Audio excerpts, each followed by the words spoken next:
Hi, I'm Linda Aman Arts. Welcome to my world. You're in for a real treat today because I'm going to have an interview with Art Graham of M. Graham Paints, and you're going to really enjoy that. I also, at the first of this, wanted to mention that Diana Graham, his wife, was very instrumental in everything that started this company. The two of them worked together, and as he created the paint, she did all the marketing and all the start of everything else. They both worked incredibly hard together to get the M. Graham company to where it is today. And I really appreciate both of them, and I think you're going to enjoy hearing from Art today. And thank you, Diana, for being such a part of it as well. Hi, I'm Linda Aman Arts, and welcome to my world. And I have a very exciting interview today with Art Graham from M. Graham Paints. He was the one that invented the paints we love. And we're going to find out, you're going to find out a little bit about how we met and how we've been friends. Art, I found out through my notebook that I met you in 2004 at the Festival of the Arts in Lake Oswego, Oregon. I was demonstrating a big demonstration of a painting, and you came over to me and said you were this company of paint, and you offered me some tubes of paint. And I actually said to you, I'm fine with the paint I'm using.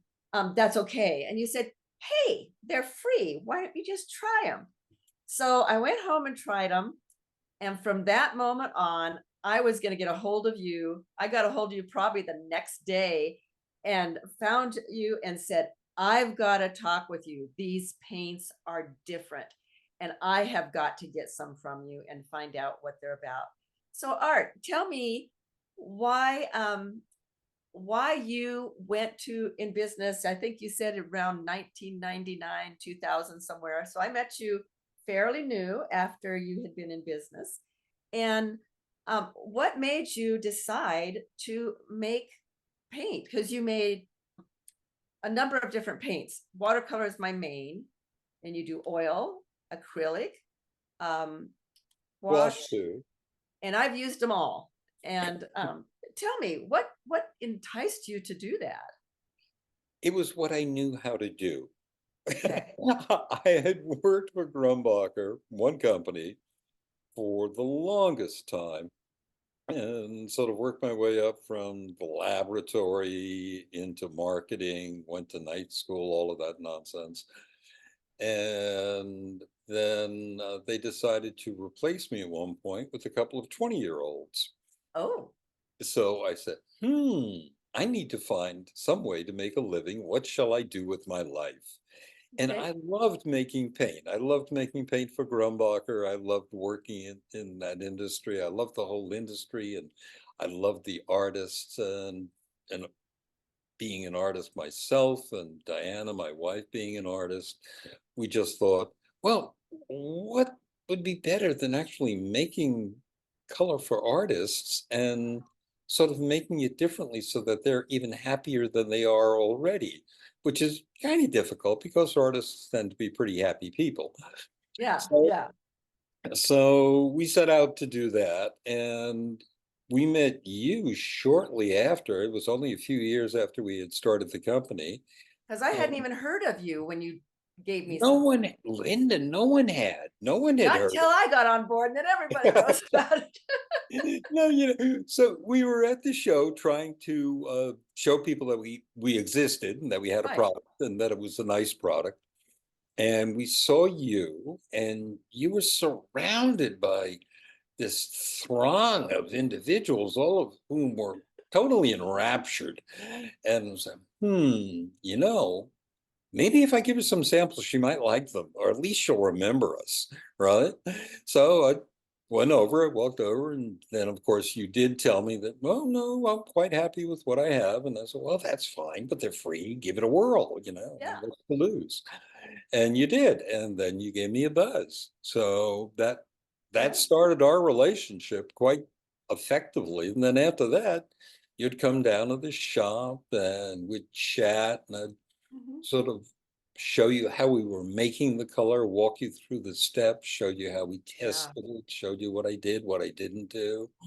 Um, And it was all just very fruitful. Well, and I remember the demonstration, and you say there were a lot of people around me, and I did something I remember very specifically. I was doing a large watercolor floral, but I knew that if it was down and people crowded around me, it wouldn't be very interesting. So I actually held it upright, looking down on it, and I was painting it to me upside down. Oh, that's a good way to paint. And so when they looked at it, they said, "How?" I said, "It's just shapes and color and value. That's all I'm doing." But I got the crowd because I was doing something different.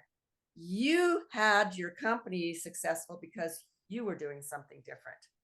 You Well, caught yeah, attention. there's no point, from my perspective, there's no point in trying to live someone else's life. It's true. You really have to do things the way you think are appropriate for you. Hmm.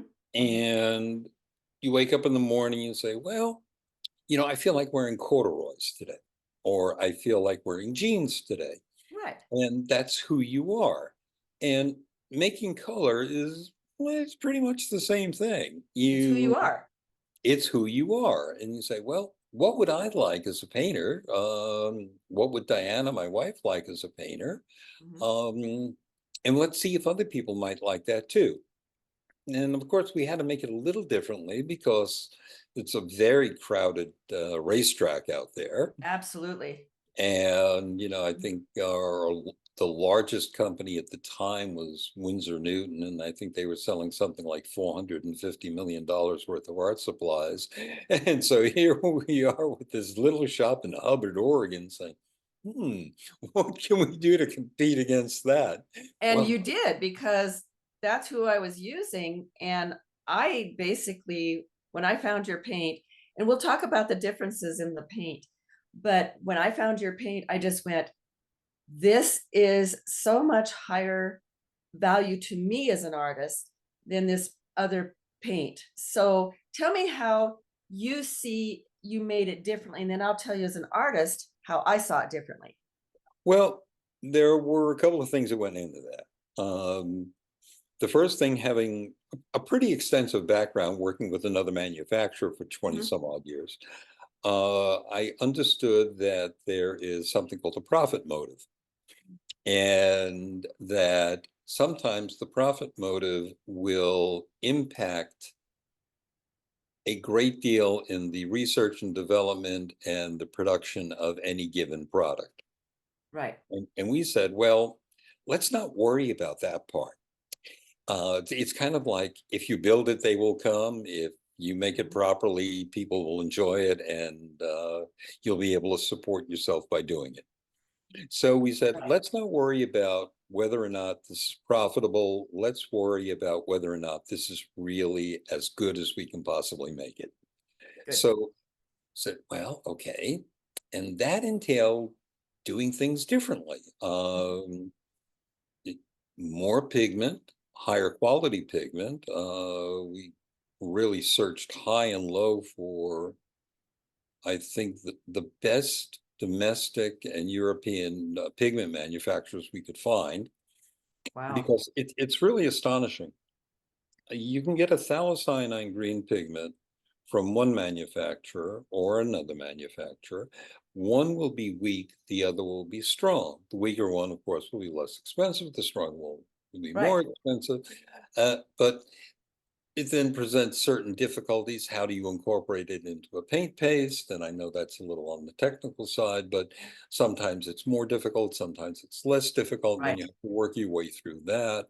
But the whole idea was, what are we going to do to make this so that when an artist uses it, an artist such as yourself uses the material, they see the difference immediately. And I did. And that was a goal. That was a primary goal that we had. And one of the things we did with the watercolor was we used honey with the oil color. We used walnut oil, which has a very distinctive response under the brush, very different from linseed oil. With the acrylics, we used a different viscosity acrylic resin that also has a very different feeling under the brush. And everybody told us we were crazy, or everybody in the industry said we were crazy. And, we probably were, we probably are. Um, and certainly I think I'm still crazy. Uh, but, Then you're staying consistent. but yeah, yeah. But I'm If being you're consistent. crazy then, you're I'm still being crazy now. Yeah, exactly. I'm being consistently crazy all my life, and that part's So it's okay. okay. Yeah, I'm just a crazy old man now, which is wonderful. And no one pays any attention to me anymore, which is really very pleasant. I like that. But the idea was to make something that was different, that was an improvement in terms of what the artist felt underneath Mhm, their hand and mhm. what they could see in their eye. Right. And that difference would be immediately discernible. And to some people would like it, some people would not like it. Sure. I still remember this one woman that said, "Well, yes, your color is stronger than Winsor Newton. Yes, it's more free flowing, and yes, it dilutes more easily with water." Speaking about the watercolor, but it's kind of like I prefer listen. She said, "I prefer listening to Mozart, and you're making paint like Django Reinhardt jazz." So I say, yeah, that's right. That's exactly what I would do. So, and different strokes for different folks. Everybody likes Yeah. something different, and the other manufacturers make perfectly wonderful color, Mhm. um, and they have perfectly wonderful attributes. Some of which I wish to emulate, some of which I wouldn't wish to emulate. Right. Right. The ones where I do emulate them, I try to make them better and discernibly better. And that was just the whole goal. And oddly enough, we managed to make a living out of it. What a great deal. It was wonderful. It was almost as good as making paintings. There you go. There you go. Well, when I got the paint and took them home and worked with them and got a hold of you as soon as I could, the things that I actually saw, and we'll see if this kind of matches up with you, but what I saw was the honey was transported across the paper different and hung and settled differently in the saturation. Yeah. And it mixed differently. And we're talking watercolor right now. And the other thing I noticed was the pigment was higher. So that when I mixed the colors, I could do these luminous, very thoughtful mixes without the paint being so quickly um, dark, or the pigment was high. So I could have a range of light to dark that was much bigger because the range of the depth of the value of the color or the pigment strength was bigger. Oh, And that's then lovely. and the other thing I found, I mean, I found all these things right away, and I tell my students these things all the time. I found that, um, of course, the saturation into the paper is a big deal because when it saturates deeply and evenly and does what you want it to, and you put two colors and they merge, and you can rock and roll the paper and get it just to do a certain thing, that I feel it was because the way that the water and the honey reacted rather than some of the other brands that I use. So I pretty much have three brands that I use. And Graham is the big one. I have every single color. I have every medium of them. So I have the Thank you for oil, that. the acrylic, I've got everything. And I've used them all. And I can look across the room and tell the person, you need a little more of that because I can tell which one they're using. So I've learned a lot over the years because, like we said, it's been 20 years. You know, you started in um, 99. 2002, basically, and it's 2024. So, We actually started in 1999, but right. But I met you in 2002. Yeah. and that was shortly after we had started making the watercolor. And so that was a brand new experience for us. Yeah. So we were comfortable making oil color, we were comfortable making acrylic, Okay. Okay. and then we said, well, gee, we should make watercolor as well. Um, let's go forward to sort of 1895 and make watercolor the way somebody would make it in 1895. Oh, okay. And that was part of the inspiration, and More that was, natural. yeah, really, that was part of the inspiration for honey, because in the 19th century, honey was used very broadly and very widely for Mhm. watercolors. And Contemporary manufacturers have gotten away from it, mostly because of that profit motive. Yeah, the cost. Yeah, Yeah, honey costs a lot of money. it does. Glucose, which is the alternative, glucose and water, doesn't cost very much. It's corn syrup. And if you ever go into a store, you can look at the cost of a bottle of corn syrup versus a bottle of honey and say, well, okay. And Honey is gold. honey is quite golden, yeah. And then we started discovering that there were different kinds of honey. There is clover honey, there is blackberry honey, there is Mhm. tupelo honey, and they all have different attributes. Wow. And they all work differently inside of a color. Okay. And clover honey, which is really very, very tasty stuff, granulates very readily and very easily at about Oh, 50 degrees Fahrenheit. okay. And blackberry honey does not. Tupelo honey does not.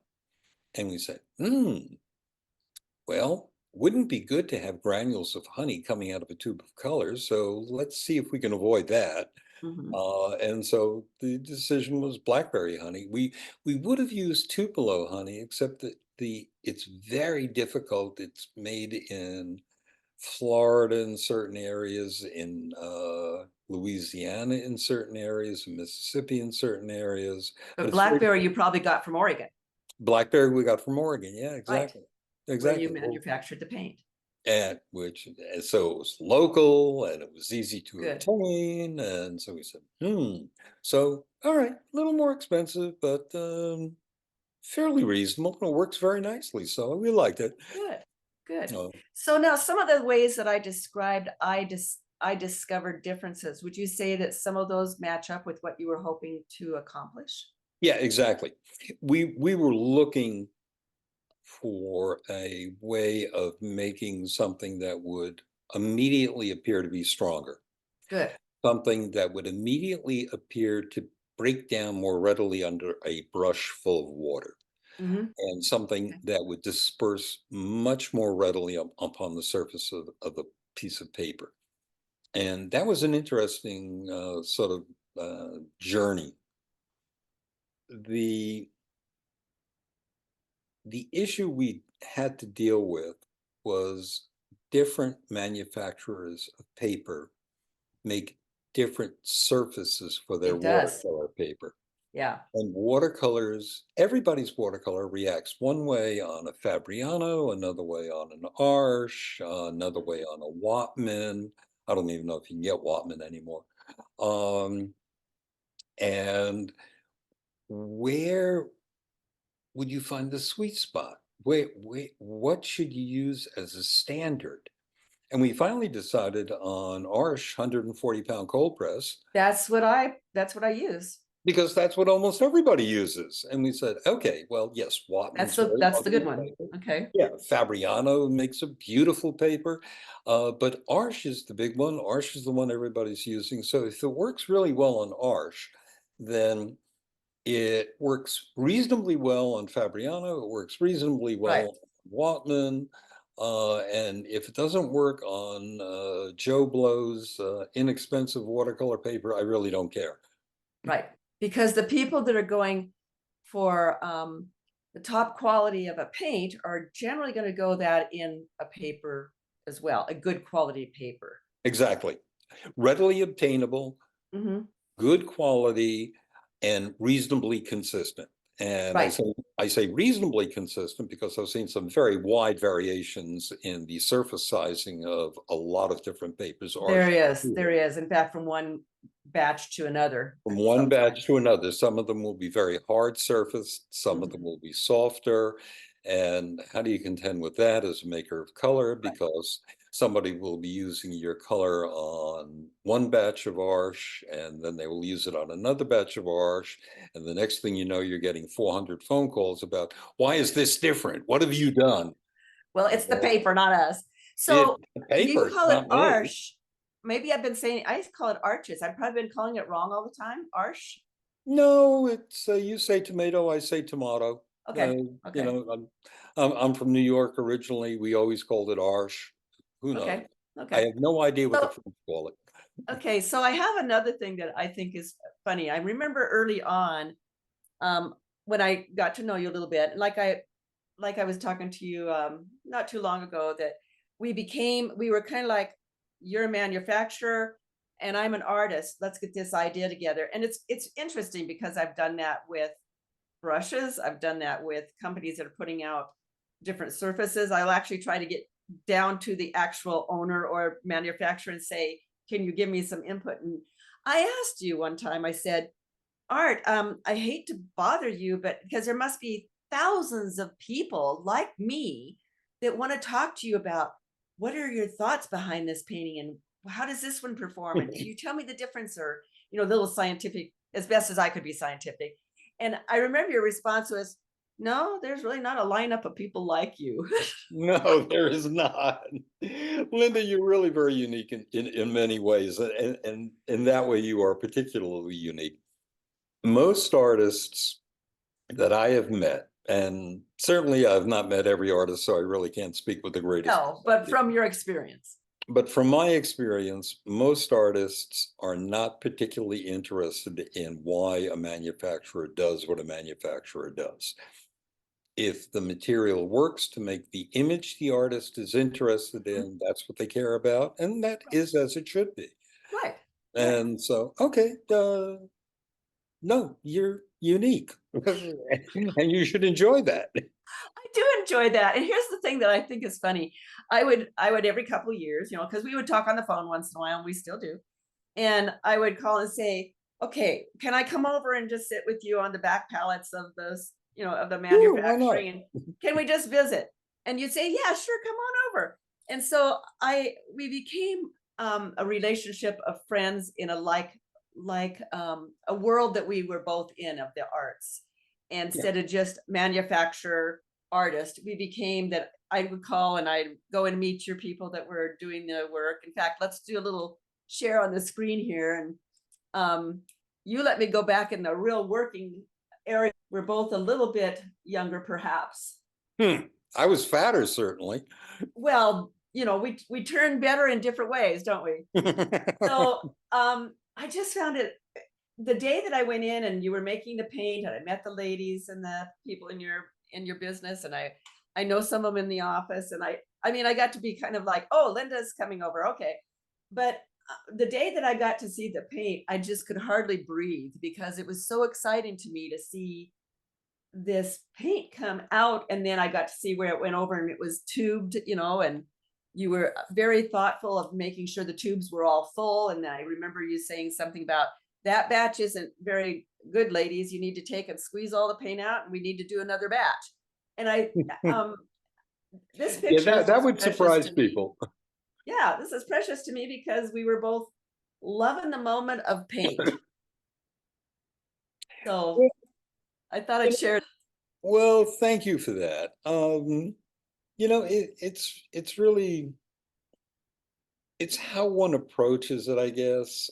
You approached it from the perspective of an artist, and I approached it from the perspective of somebody who, I guess I think of myself more as an artist. Well, you are. Yeah, and a crafts person, and I've always been interested in the craft.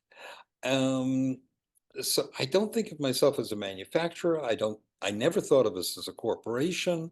I never thought of us as a Yeah, business. I've always thought of us as, doing what you love. yeah, we're people doing what we really enjoy doing, Mhm. and being part of something much greater than just our own little lives. Yeah, Everybody I've ever met in my life, I think, wants to be part of something more than just their own life.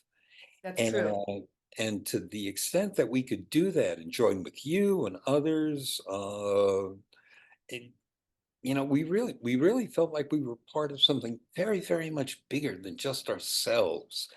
And it is bigger than oneself. And Well, so it is. And I don't know that I've told you this before, but I did kind of keep track of the classes I teach and the you demos know, I do and the speaking engagements, da, da, da, da. And quite some time ago, I passed um, having taught over 3,000 adults. And these That are different 3,000 adults in my database. And I thought, you wouldn't know that your paint influenced that many people. And I wouldn't think that I've taught that many people, but the numbers were there. And it's just a real blessing to be able to visit with you again. And thank you for helping me to get where I'm at in my career. Because I remember you'd say, Linda, you're doing, just keep doing what you're doing, do what you love. And I love to teach. Of course, Yeah, that's a little bit evident, obviously. obviously. And I love to see people get farther in than what they thought, because my painting experience was not pretty. I had to work really, really hard. And I would go to instructors and I would take a class, and I would say, how do you do this? Or what color should I use? And they'd say, oh, just use anything. Well, I actually came to a class to learn something. And I Yeah. remember leaving some of those classes crying because I just couldn't grasp the understanding. So I decided that when I learned it, I was going to break it down, make it easy for people. They would go away with skills that they could build on, skills that they could get better at they did what they did than they ever thought they could. I'm in a place that I'm so blessed, farther than I ever thought I could be in my work and in my awards and some things. And you've made a lot of that possible. For that, that's a big deal. Well, we feel the same way about you with regard to the color itself. I mean, those 3,000 people that you introduced to our color, they put food on our table. Sure, that's They true. help put a roof over our head. They help put clothing on my back. And so there's all of that. But most especially, they made us feel as if what we were doing was something special. It wasn't just going to a job. It wasn't just Mhm. making a living. It was bringing something special, whatever that special might be, I don't know. But it was something special to other people in the broader world. It And is. and Mhm. I think as humans, we need something like that. We need to be able to connect with each other and be part of each other. And we're extremely social animals. And this helped us do that, and you helped us do that. And so we're extremely happy with what happened, as I Well, think and you are. it's not the end of the story. We both have a lot to do yet in the future, and you've retired, but you still get calls from me. That's true, but I just sit here and practice learning German. That's all I do for the most part. Yeah, something simple. Something simple. It's actually a great deal simpler than making color. So Okay, okay. there are rules and structures. It's funny because when we started, we had basic ideas about what the formulations should be, Right. and we had a rather full understanding of what went into that. But it was very complicated because it was all trial and error. Mhm. Very much like making a painting. It was It is. trial and error. It's like you make a stroke and, oh, that works. Okay, we keep it. Or you make a stroke and no, the value isn't right, or the Right. the the chromaticity is too high, or the hue is a little too red, a little too yellow. So maybe we have to scrape that off and wipe it down. And let's start all over again. And Right. so there's an aspect to doing both things that we share. And you understood that intuitively and from the get-go. I And which think is why so. you'd like to come down to the shop and sort of, peruse and stick your nose into the vat of paint and look at Yeah. that. And it's why I loved watching you paint. It's um there's this sort of intuitive, emotional aspect to it that really it, I'm We're so kind of in this, I'm, we're in the I'm same little world for a while. we are, Yeah, and it's almost transcendental in its impact and in yeah, its what word? I'm at a loss for words. I'm too old for words these days. But there's something extremely special and very different about it, yeah. and we share that. Yeah, we do.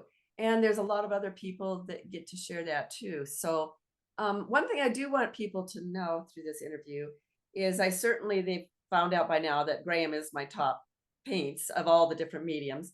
I would But imagine. it does mix with other paints. So I do have two other companies. I like Daniel Smith because I do like the granulating paints. And you have Excellent. some of the granulating, they just went a little, they kind of specialize in that.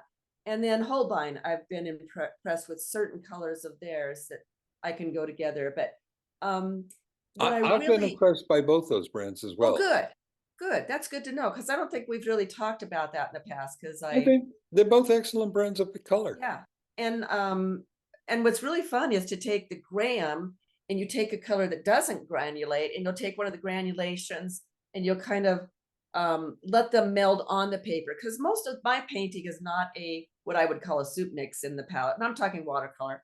I don't soup mix it. I actually have everything that I'm painting will mix in either layers of glazes or mix on the paper merging. I don't mix a color, it's mixed on the paper, and it keeps this luminous, exciting purity to it that it's rare that you'll see me mix a color. So if I'm going to put like a granulating color maybe down of Lunar Black is a really strong granulator. It's kind of like the Energizer Bunny of Daniel Smith's granulators. And then I will take one of your colors, maybe phthalocyanine blue red shade. And I know I'm not saying it right, but I do it that way. And I You will were put fine. it on top of it, and it will give me this luscious color that you can only get by the layer of those two and the granulation in there. Yeah. So mainly I'm doing the Graham, but it's nice that it's not exclusive to not letting other paints merge in with them well. And I think the honey does a lot to transport other mixes with that. Would that make sense? It does, and let me just add one thought to it, Sure. and that is that in my experience, every time you mix one color with another color, the mixture becomes a little deader and duller than either of the original colors Right. began to be Hmm. or started out as. And when you approach it the way you're approaching it with a color that you apply directly to the surface of the support, and then you energize it with yet another color because it has a very specific attribute, like the black you're speaking of, Right. then you wind up with something that's entirely different from what would happen if you mix the two colors together and then splotch them on a piece of paper. So I So, have been right in that assumption. of course you are.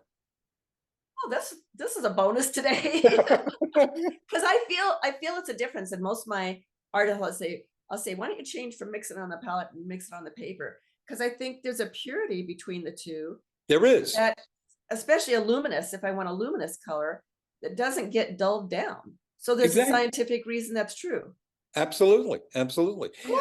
I, Cool. I forget the physics of the light, but it does have something to do with the physics of how light interacts with the dispersion of the pigment particles in the mixture.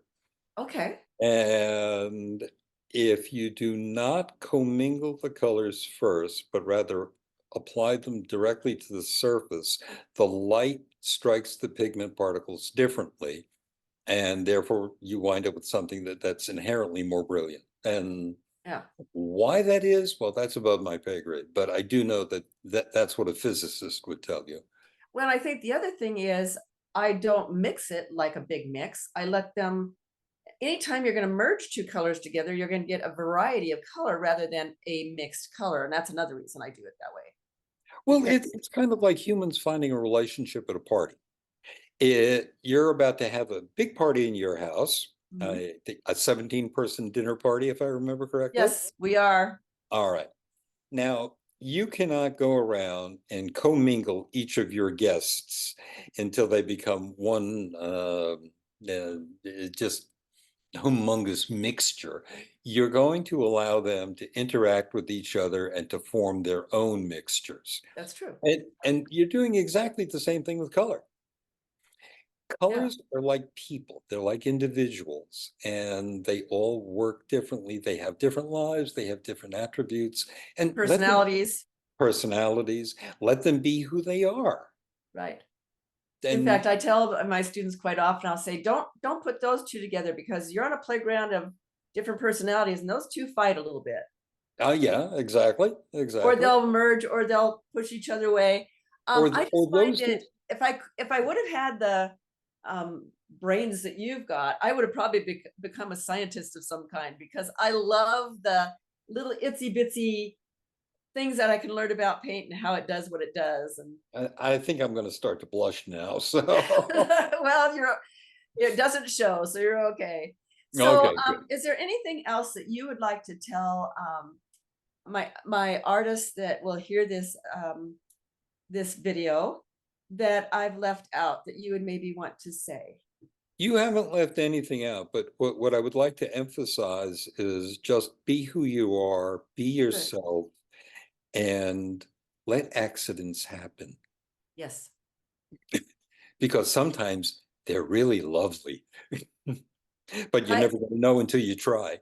Well, in fact, some of my new work, I'm getting to the place, and it's taken me a long time. You know, you and I have known each other for that 20 plus years, and I was a little bit of an artist before that. And I am finding that when I have the oh my goodnesses happen, and I'm just like, oh, this is terrible. I go, great, I've got freedom to do anything I want now because it's terrible.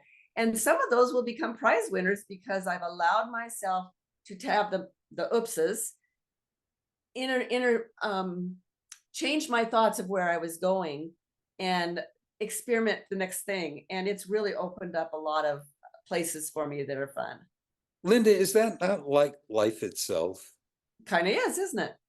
One door opens, a window closes, or a window closes and a door Right. opens. I mean, Right. things happen, and you just sort of have to live life as it comes, as fully as you possibly can, as completely as you possibly can. And And thankfulness.